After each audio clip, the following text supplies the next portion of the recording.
Et Nissan souhaite passer au tout électrique d'ici 2030. Et oui, pourquoi ils vendent plus de thermiques? Enfin, ils en vendent beaucoup moins maintenant. Il y a un an, la marque avait d'ailleurs indiqué que tous ces véhicules lancés chez nous seront désormais 100% électriques. Le prochain crossover compact qui remplacera la Leaf sera le prochain véhicule donc à être commercialisé par Nissan. Puis, il y aura une citadine étroitement dérivée de la R5, avant de nouveaux SUV.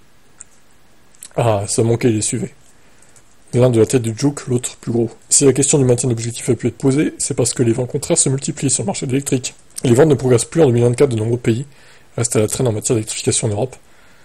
Un aspect rappelé par Maria Gonzalez, et lorsque les aides s'arrêtent, comme ce fut le cas en Allemagne, la demande s'écroule.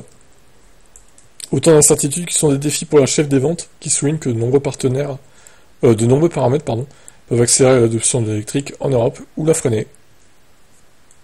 Ce que la responsable de la marque ne dit pas, c'est qu'en plus de la stagnation des ventes d'électrique, Nissan était en difficulté.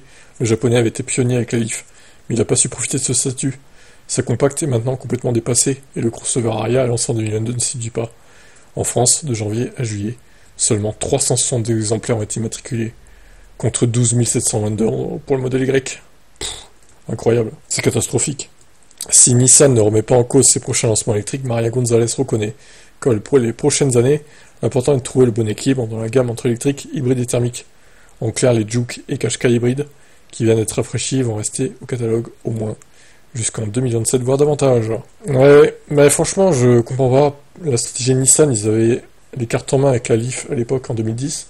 Ils n'ont pas su améliorer la voiture au bon moment, ou même lancer d'autres modèles en parallèle. Et la Leaf 2, désolé, hein, elle est arrivée trop tard déjà, la Leaf 2. Il aurait fallu qu'elle arrive, je sais pas, en 2015 par exemple. Elle est arrivée, il me semble, en 2018. C'était bien trop tard, ou 2017, je sais plus.